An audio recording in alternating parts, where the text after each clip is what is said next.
L'heure est grave. J'espère que vous allez bien. Alors aujourd'hui, je viens avec cette vidéo. Déjà à la base, c'est pas celle-ci que je devais faire, c'est pas grave, celle que je devais vous sortir. Je la sortirai la prochaine fois.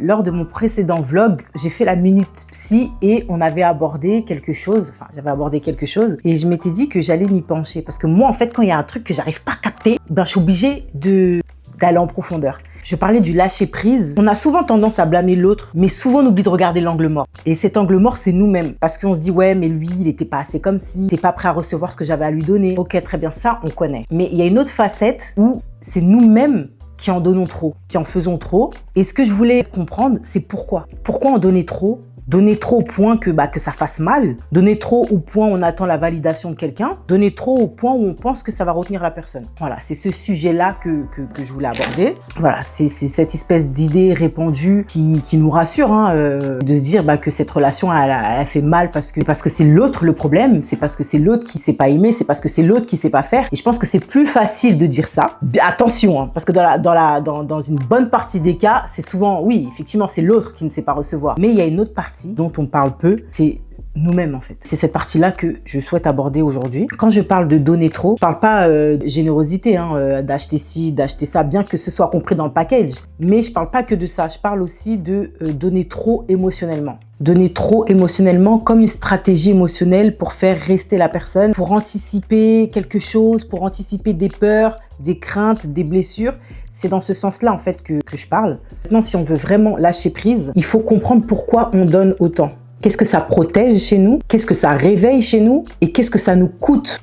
Voilà, c'est vraiment ça qu'il faut comprendre pour pouvoir commencer à lâcher prise dans une relation qui n'est pas bonne pour nous, finalement. J'ai pris des petites notes pour parler des grands sujets, pour éviter de me disperser, parce que moi, vous me connaissez, on est capable de rester assis ici 3 heures.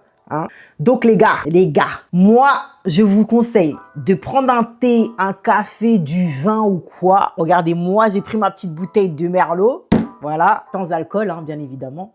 Il n'y a pas d'alcool dedans, mais je voulais me mettre dans le mood, on est en mode cosy, on est en mode chill. Donc, comme je dois faire un bœuf bourguignon et que j'ai acheté du vin sans alcool, je vais boire aujourd'hui un coup avec vous. Voilà, donc allez vous chercher à boire là, tout de suite. Attendez, je me sers un verre ou pas? Non, j'attends. Voilà, on va garder ça pour après. Ça me fait bizarre de parler face cam là comme ça. Déjà, à la base, donner trop, c'est pas un hasard. Personne se réveille un matin et dira, tiens, je vais donner ma dignité, je vais tout donner ce que je pense, tout mon amour, tout lui verser. Non, ça se passe pas comme ça. C'est bien plus profond que ça. C'est des blessures bien plus profondes et bien plus anciennes, malheureusement. Maintenant, il faut comprendre lesquelles. Il faut vraiment s'asseoir et réfléchir à où on a donné, mais pour quelle raison? Alors que vous regardez, plus vous donnez à la personne, et moins la personne, elle est réceptive. Ou elle peut être réceptive, mais vous, elle va vous ignorer. Elle va prendre ce que vous lui donnez, elle va puiser dans tout ce que vous lui donnez. Et par contre, il n'y a pas de retour. C'est vraiment à sens unique. C'est uniquement la personne qui donne, mais elle ne reçoit pas, ou elle reçoit très peu des miettes. Et la personne se suffit des miettes, l'attention, de l'affection, il m'a déjà donné ça, donc c'est suffisant, c'est mieux que rien. Voilà, le fameux c'est mieux que rien. Mais non, peu importe en fait. Ce que vous donnez, c'est censé être équilibré. Il n'y a pas toi tu donnes trop, lui donne pas assez. À un moment donné, quand on voit que ça blesse, il faut faire ce travail sur soi-même pour éviter de souffrir davantage parce que finalement, plus on donne, plus ça fait mal. Quand on n'est pas émotionnellement équilibré, j'entends. Quand il y a des blessures qu'on n'a pas encore corrigées, ça va faire mal à un moment donné ou à un autre. Et en vérité, le problème, c'est pas de donner. Il faut après, encore une fois, il faut doser. Il faut vraiment... Parce que pour moi, tout excès est contre-productif. Mais le problème est que c'est donner pour se sécuriser émotionnellement. C'est là que c'est pas bon. C'est là que ça fait mal et c'est là que ça devient malsain. On va faire un petit exercice, voilà, pour voir si vous étiez dans ce cas de figure-là. Maintenant, je pense qu'avec l'introduction que j'ai faite, vous allez peut-être vous reconnaître ou pas. Mais là, on va faire quelque chose pour comprendre si vous étiez dans ce cas de figure-là, si vous l'êtes encore, si vous connaissez quelqu'un qui est dans ce cas de figure-là. Pensez à une relation où ça a été intense. Repensez-y. Fermez les yeux si vous voulez, allongez-vous, respirez 5 secondes avant de répondre à cette question et réfléchissez à cette personne. Et observez comment vous étiez à ce moment-là, à l'intérieur de vous. Est-ce que vous étiez plutôt calme, vous étiez en paix, ou est-ce que vous étiez tendu? Est-ce que vous sentiez cette tension, cette boule au ventre, cette peur, cette crainte? Et là, vous allez avoir votre réponse. Est-ce que je donnais parce que pour moi, on est ensemble, c'est normal de donner, ou est-ce que je donnais par crainte? d'être abandonné, par crainte d'être rejeté, par crainte de ne pas mériter assez d'amour. Vous voyez? Est-ce que je donnais par amour ou est-ce que je donnais par crainte de perdre le lien que j'ai avec cette personne? La question qu'il faut se poser quand on sent qu'il y a un déséquilibre ou quand vous voyez que donner, ça vous fait mal. C'est à ce moment-là qu'il faut commencer à se poser des questions parce que en fait, quand on est en couple ou quand on est même en relation amicale ou familiale, hein, c'est complètement important de donner aux autres, de partager, etc., de l'affection émotionnellement, matériellement. C'est important. Ça fait partie pour moi d'une bonne relation. Mais que vous arrivez à doser. C'est vrai qu'on se dit, ouais, vas-y, je vais être émotionnellement présent pour lui, je vais tout faire pour lui.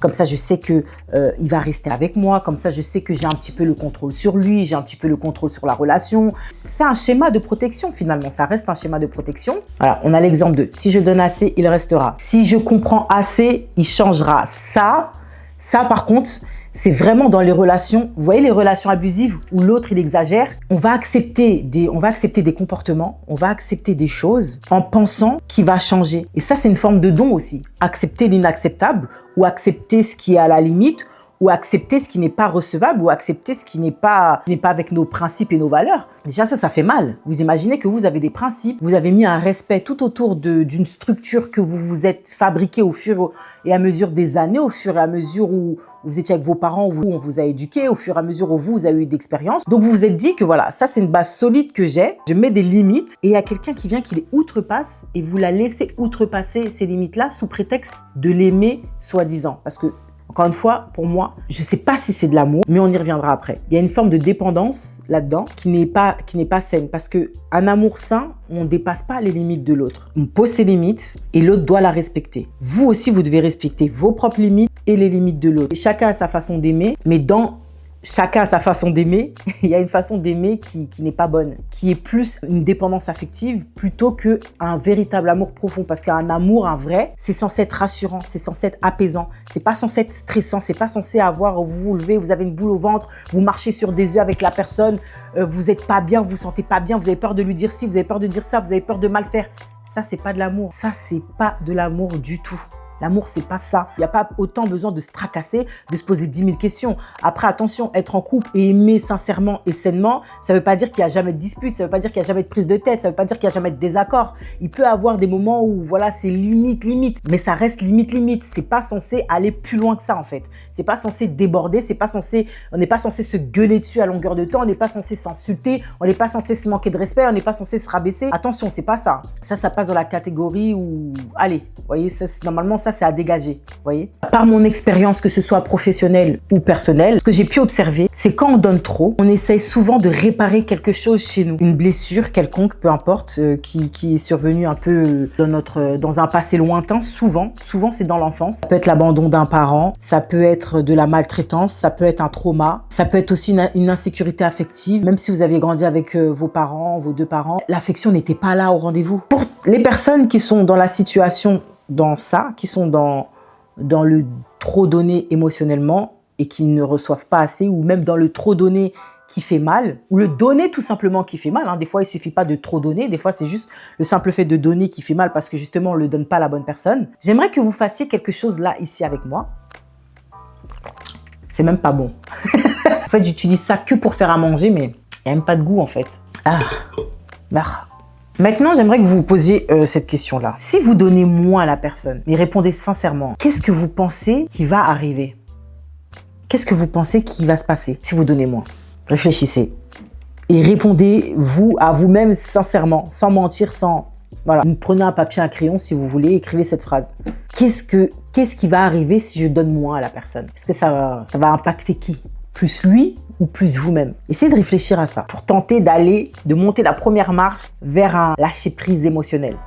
Quand une personne donne, il y aura beaucoup de donner, lâcher prise, etc. Mais c'est le sujet de la vidéo. Quand une personne donne tout le temps, en abondance, observez bien l'autre. Regardez. Je pense que nous avons à peu près le même âge. Vous avez minimum 30 ans ici avec de l'expérience. Et observez, quand vous avez donné, le comportement qu'avait l'autre. Regardez systématiquement, quand vous donnez trop, la personne fuit. Elle se ferme, elle fait plus d'efforts, elle s'en fiche complètement. Même si elle a des sentiments, regardez bien, observez. La personne pense qu'elle n'a plus d'efforts à faire. Mais moi, je suis partie acheter un verre qui est aussi balèze que ma tête. Je ne sais pas si vous vous rendez compte en fait là. Et il y a un revers. Et ce revers, c'est le mal-être émotionnel. Vous n'allez pas bien vous sentir déjà, même psychologiquement. Physiquement, vous savez que vous pouvez somatiser vos émotions. Ça se transforme en douleurs physiques, des tensions dans le corps, des douleurs de dos, des maux de tête, des dérèglements hormonaux. Je vous assure que quand vous êtes perturbé mentalement, ça agit sur le corps. Ça, c'est scientifique. Il n'y a pas à débattre. Ça, c'est clair. Donc, vous imaginez, vous somatisez à cause de vos émotions parce que vous ne savez pas auto-gérer tout ce schmilblick, en fait. Venons, on se parle français. Jamais vous allez réussir à tenir une personne, une relation. Jamais vous allez vous sentir bien si vous-même vous traitez pas en fait vos blessures. Et on a tous des blessures. On a 98 ou même 99% des personnes ont eu des blessures. Maintenant, 99% des personnes ne vivent pas avec leurs blessures parce qu'elles ont pris le temps de faire une introspection, elles ont pris le temps de comprendre ce qui n'allait pas. Et ça, souvent, c'est dur. Faire une introspection par rapport à soi, à ce qu'on a vécu, c'est dur. Il y a des gens qui ont vécu des choses horribles. Vous pouvez même pas imaginer. Et nous, franchement, en tant que professionnels, on entend des histoires rocambolesques. Franchement, il faut avoir le cœur accroché. Pendant le Covid, j'ai été amenée à faire des consultations sociales, etc. Là, par contre, il y avait beaucoup de relations de couple et tout. Moi, ça, c'est pas mon credo. Psychologie, il y a plusieurs branches. La neuropsychologie, psychologie clinique, psychologie du développement, mais ça, c'est plus pour l'enfant. Il y a psychologie cognitive, il y a psychologie sociale. Après, il y a plein de branches, mais en tout cas, ça, c'est les options qu'on pouvait choisir quand on était à la fac de psychologie. Et ce que vous voyez dans les films assis dans les canapés, etc., en général, soit ce sont des psychologues sociaux qui font ça, ou soit des psychologues cliniciens. En général, hein. C'est plus de la psychologie sociale, en tout cas, qui est pratiquée. Après, peu importe le praticien. Il peut être neuropsycho, peu importe. Mais en tout cas, ce type de psychologie-là, c'est de la psychologie sociale. J'ai une patiente. Elle me répétait toujours la même chose. Mais moi, je suis pas là pour manger l'argent des gens, vous comprenez? Je suis pas là pour ça. Moi, j'ai décidé de faire ce métier-là pour accompagner les gens vraiment, sincèrement, et pas par profit. Vous comprenez? Puis vous savez, des fois, il y a des patients, ils sont têtus. Ils sont têtus. Nous, en tant que professionnels, on accompagne. Quand j'ai senti qu'elle était prête, je lui ai demandé, est-ce qu'elle s'accrochait pas à cette relation parce que dans son enfance, elle a eu tel trauma. Elle m'a pas parlé de ce trauma-là. Elle venait me raconter sa relation, mais vous savez, déjà à la base, je suis quelqu'un, j'arrive à vite cerner les gens, j'arrive à vite cerner les blessures des gens en dehors de mon métier. Ça, c'est vraiment, je pense que c'est parce que j'ai cette faculté-là qui a fait que je me suis orientée dans ces études-là. Elle me regarde et elle pleure. En fait, j'avais touché un point sensible. Dès lors où elle-même, elle a admis qu'il y a eu ce trauma-là, et ben les consultations ont pris une autre tournure. Là, on a pu travailler sur le problème de fond. Là, on a pu vraiment commencer la thérapie. Parce que moi, vous venez me voir en tant que patient. Moi, je ne vais pas vous dire sur quoi travailler exactement. Je parle avec la personne et je lui expose moi mon point de vue. Maintenant, si la personne veut travailler sur ça, tant mieux, c'est très bien. Mais si elle veut travailler sur autre chose, je ne vais pas la forcer. On ne force pas les patients à travailler sur quelque chose, soit qu'il ne veut pas, il n'est pas prêt. Sinon, vous allez les fermer. Il y en a qui forcent, oui, mais il faut travailler ça. Mais en fait, chacun fait comme il veut. Moi, j'accompagne. Si elle veut qu'on travaille sur ça, d'accord. Mais il y a toujours un moment donné où je vais essayer de placer la chose pour pouvoir lui faire penser que, allez, on a travaillé sur ça, maintenant, il serait bon de travailler sur ça. Et quand vous instaurez une confiance avec, et ben là, il sera prêt à vous écouter et à suivre et à prendre en considération vos recommandations. Parce que même si vous êtes professionnel de santé, il y en a qui ne vous font pas confiance, ils ne veulent pas. Vous voyez, c'est pour ça que c'est important aussi d'instaurer une relation de confiance avec les personnes qui viennent vous consulter. Et c'est vrai que souvent aussi, même quand j'entends dans des relations, oui, mais c'est lui, il me prend pour une conne, mais c'est lui. Mais à un moment donné, il faut arrêter de se rabaisser. C'est toi, en fait. Peut-être que t'es belle, t'es fraîche, tu te dis, ouais, mais pourquoi moi et tout, lui, il me calcule pas alors que t'es belle, t'es fraîche, mais dans ta tête, t'es une vraie tarée. Il y a vraiment des blessures, des choses que t'as pas réglées qui font aujourd'hui que t'es instable émotionnellement, que tu peux péter un câble n'importe comment. Et ça, il y a beaucoup de femmes comme ça. Regardez, déjà même sur les réseaux sociaux, un tas de filles qui sont là. Et vous entendez, oui, mais ça n'a pas marché dans leur relation. Et après, vous voyez des vidéos qui sortent, elle est pète les plombs, elle est hystérique en fait dans la vie privée, elle est folle alliée. Vous voyez, bah ça, c'est des traumas, des choses, des blessures qu'elles n'ont pas réglées. Tant que vous n'allez pas régler ça, vous aurez beau être belle comme une étoile ou comme le soleil ou être intelligente comme Einstein ou je sais pas quoi, jamais vos relations vont être saines. Ça, c'est clair et net, ne cherchez pas. Ça sert à rien de dire oui, mais il y a des exceptions. Non, écoutez. Si deux personnes qui ont des blessures et la relation se passe bien, soit eux deux, ils sont complètes dans cette espèce de dépendance affective, mais finalement, c'est pas bon parce qu'il y a quand même une part de souffrance. Une dépendance affective sourde, les gens, ils s'entendent, ils se disputent jamais, ils se complètent là-dedans. Mais un jour, ça va péter, ça va faire mal. Des gens qui ont un trauma ne peuvent pas être alignés, ne peuvent pas être épanouis dans n'importe quelle relation. Vous voyez, même si la personne, elle est bien, elle va toujours le voir en bizarre, elle va toujours bousiller la relation.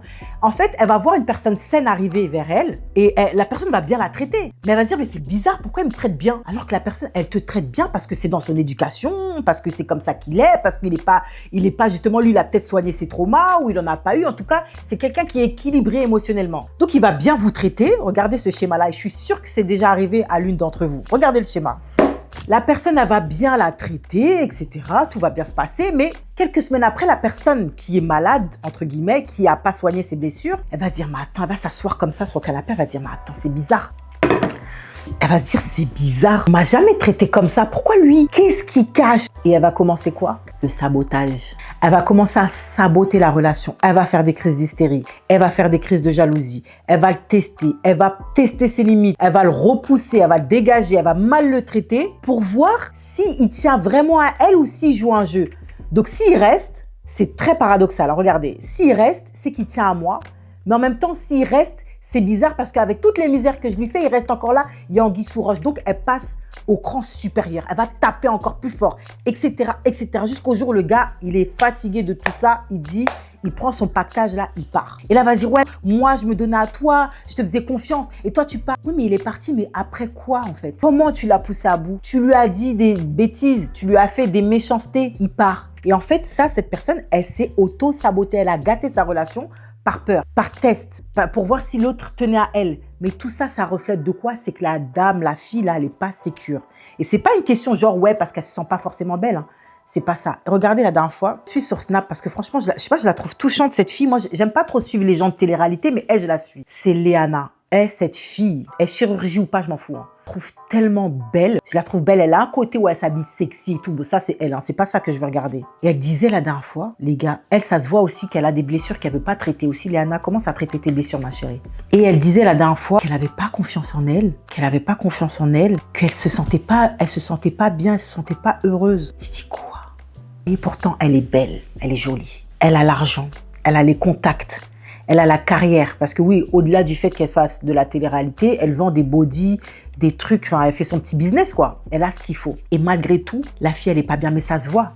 Ça, il y en a plein des cas comme ça. Moi aussi, les gars, j'ai eu des blessures. Allez, on va parler de moi. Allez, on parle de moi. Mais je les ai travaillées. Au début, j'étais dans le déni. Hein. En toute sincérité, au début, j'étais dans le déni. Mais au fur et à mesure de la vie, quand je voyais qu'il y a ci, ça, là, ça marchait pas, en fait, j'ai arrêté de blâmer les autres. Et j'ai commencé à me poser des questions sur moi-même, sur ma personne. Je me suis dit, non, mais au-delà, c'est pas possible. Vraiment que je fasse un travail sur moi parce que toute ma vie, ça va me pourrir, en fait. Et j'ai fait ce travail-là sur moi. Ça a été long.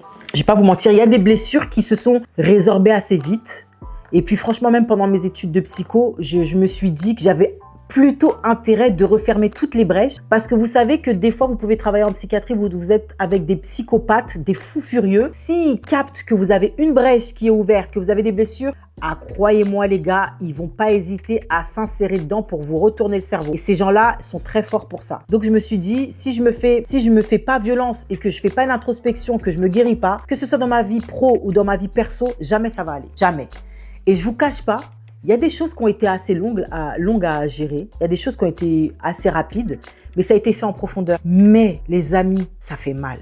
Là même, je vous parle, je commence à avoir la chair de poule. Franchement, les gars, être face à soi-même, je vous jure, hein, ça fait très mal. Et je pense que c'est peut-être pour ça que la plupart des gens n'osent pas se faire cette introspection parce qu'on sait très bien que ça va faire mal. Moi, je savais que ça allait piquer. Je savais. C'est pour ça que je procrastinais. Et les gens, on sait tous que ça fait mal d'être confronté à soi-même. Mais il faut le faire. À un moment donné, il faut le faire.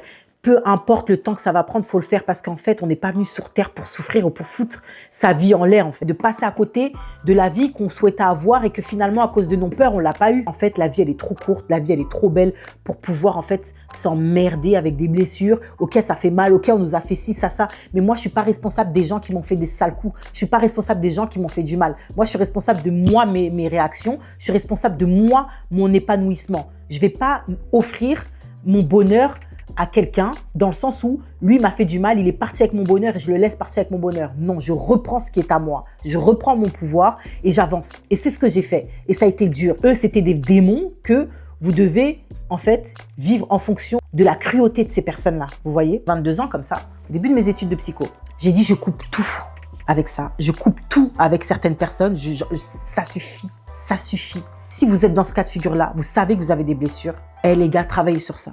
Faites-vous accompagner par un thérapeute ou quoi. J'ai sorti un programme quand j'étais à la fin de mes études de psycho. J'avais mis en vente ce programme-là. Le programme-là, je l'ai mis en arrêt. J'ai arrêté de le vendre. Parce que j'aimerais réajuster, parce que je l'ai sorti, attendez, on était en 2017-2018, donc là je suis en train de le réajuster. Et si ça vous intéresse, bah, dites-moi, pour vous aider, en tout cas pour vous mettre le pied à l'étrier, pour comprendre un certain nombre de choses, pouvoir vous sortir de là-dedans, parce que c'est pas possible. Je suis sûre que vous souffrez. Des fois, vous êtes là dans votre lit, vous pleurez, ou sur votre tapis de prière, vous hurlez de douleur parce que vous avez mal, vous suppliez Dieu de venir vous aider, mais Dieu va venir vous aider, mais il faut commencer par soi-même en fait. Vous demandez à Dieu qui vous donne la patience, vous pensez qu'il va vous donner la patience comme ça? Non, il va vous donner des épreuves pour justement vous surpasser, pour apprendre la patience. Vous avez mal, vous voulez que Dieu vous aide, mais vous êtes là assis comme ça, vous ne voulez pas faire un travail sur vous. Cette histoire de lâcher prise, bah, c'est pareil. C'est qu'à un moment donné, arrêtez de vous raccrocher à quelqu'un qui ne mérite pas qui vous êtes. Arrêtez de vous raccrocher à un potentiel bonheur futur. Chaque fois, c'est des demain. Ouais, mais demain, il va changer. Oui, mais et ça arrive jamais. Et vous voyez que vous avez fait 10 ans, 15 ans, 20 ans avec quelqu'un et finalement, vous êtes encore assis là avec votre peine, votre douleur. Et à un moment donné, il faut se respecter. Si vous n'arrivez pas à vous respecter, c'est parce qu'il y a des choses que vous n'avez pas corrigées chez vous et qu'il faut corriger. Réveillez-vous. Dites-vous, prenez un papier, un stylo et dites-vous qu'est-ce qui ne va pas chez moi. Retracez les schémas de quand vous étiez enfant. Qu'est-ce qui s'est passé à tel âge? Quel trauma? Qu'est-ce qui s'est passé? Qui m'a fait ça? Tout ce qui vous est arrivé, ce n'est pas votre faute. Ce n'est pas votre faute. Vous n'êtes pas responsable des sales comportements de la personne. Et c'est pas en une vidéo que je vais vous faire comprendre que oui, c'est pas votre faute. Hein. Ça, je suis clairement consciente. Mais je vous le dis, ce n'est pas votre faute si les gens ont eu un sale comportement avec vous. Et vous n'avez pas à souffrir en fait pour eux. Commencez à vous réveiller. Qu'est-ce que je veux? Qu'est-ce que j'aimerais? Maintenant, dans ça là, comment je fais pour pouvoir mettre en place ma guérison? Dites-moi ce que vous en pensez. Je vais arrêter de boire parce que c'est même pas bon en plus. J'ai juste soif et j'ai la flemme d'aller me chercher une bouteille d'eau. Si vous êtes là-dedans, ne vous dites pas que j'ai aimé trop fort. Parfois, vous aimez juste avec vos blessures en fait. Et c'est ça qui donne ce résultat-là, malheureusement. Vous pouvez aimer sans vous suradapter à l'autre. Vous pouvez aimer sans vous donner, sans donner votre âme. Donc voilà les gars, je pense que j'ai fait le tour de tout. J'ai essayé de parler en début de vidéo en mode très pro, en mode truc, parce que j'étais intimidée par la caméra. Parce que c'est pas pareil d'être face cam et de faire des vlogs. Mais après, voilà, je me suis sentie un peu plus à l'aise pour parler. Le lâcher prise, ce n'est pas une punition. Ce n'est pas une punition que vous vous infligez ou que vous infligez à l'autre. Bien au contraire, je pense que le lâcher prise, c'est une vraie délivrance, tant psychologique que physique, clairement. Après, faut pas s'auto-flageller, hein. Faut pas vous dire oui, j'ai mal aimé. Vous avez aimé avec ce que vous aviez. Hein. Vous avez fait avec ce que vous aviez dans vos poches, dans vos bagages. Il faut pas culpabiliser non plus. Hein. Ce sont des choses qui arrivent. On fait avec ce qu'on a en général, avec ce qu'on nous a appris, avec ce qu'on sait faire. Il faut juste comprendre que, ok, j'ai fait d'une certaine façon, ça n'a pas marché. Il faut que j'essaie d'une autre façon, qui ne me fait pas de mal et qui ne fera pas de mal non plus à la personne avec qui je suis ou avec qui je vais être. Vous voyez ? Arrêtez de confondre amour et survie. Aimer, c'est pas une stratégie. C'est pas un espèce de plan pour éviter l'abandon. L'amour n'a pas besoin qu'on s'épuise pour qu'il puisse exister. Pas du tout. Il faut réapprendre à doser sans culpabiliser. Doser, c'est pas évident, surtout quand on a l'habitude de trop donner. Il y aura un petit temps d'adaptation, mais il faut commencer, vous voyez. Commencer à diminuer, doser. Commencer à redescendre en décibels. Ne lâchez pas tout d'un coup, hein, mais diminuez. C'est pas blanc ou noir, hein, dans le sens où j'arrête de donner, hop, boum, non, fermé, non. C'est chaque jour, vous donnez un peu moins de votre personne, vous donnez un peu moins émotionnellement, voilà, un petit peu, pas tout, jusqu'à rééquilibrer. Quand vous êtes dans un processus de changement pour du mieux, vous êtes dans un processus de moins donner de votre personne, je préfère vous prévenir tout de suite. Il y a des gens qui vont fuir, que ce soit amical, familial ou relation de couple. Hein. Là, je parle pour ces trois-là, hein. Pas forcément que des relations de couple, mais vous savez qu'il y a des relations amicales abusives, il y a des relations familiales abusives, vous donnez trop à votre famille, vous donnez trop à des amis.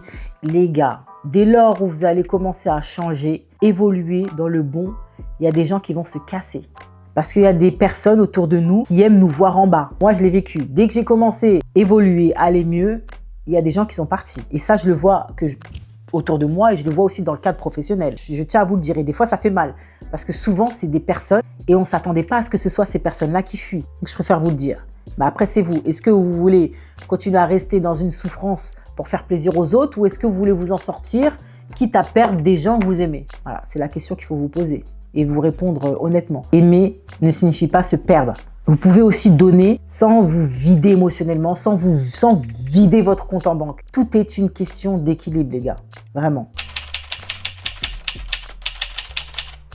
Finalement, le lâcher prise, en vrai, je pense, ce n'est pas arrêter, ce n'est pas lâcher une personne, ce n'est pas lâcher une relation. Je pense que le véritable lâcher prise, c'est lâcher les schémas répétitifs. C'est lâcher cette façon de faire encore et encore et encore. C'est ça le véritable lâcher prise pour moi. C'est soi-même, s'auto-réguler. Donc voilà, dites-moi ce que vous en pensez en commentaire de tout ça, de tout ce que je vous ai expliqué. En tout cas, c'était peut-être décousu. J'ai noté les grands titres de ce que je crois qu'en fait, finalement, j'ai même pas trop regardé mon téléphone. Ça m'a fait plaisir de parler de ça avec vous. J'espère que ça va vous aider. Ça va aider en tout cas une bonne partie d'entre vous. Même si vous n'êtes pas dans ce schéma-là, mais en tout cas que ça va vous permettre de comprendre les gens autour de vous qui sont dans ce type de schéma. Et de les accompagner et aussi peut-être les mettre face à leurs responsabilités en leur disant mais attends, mais t'aimes pas de la bonne façon ou tu refais les mêmes choses et il n'y a rien qui change, vous voyez. Essayez de leur faire prendre conscience qu'ils sont dans quelque chose qui sont en train de les détruire à petit feu. Donc voilà, en tout cas les amis, attendant une prochaine vidéo, prenez soin de vous, c'est important, de votre santé mentale, votre santé physique. Ne laissez pas les parasites autour venir vous embêter là. Envoyez-les balader, voilà. C'est tout. Bisous les gars.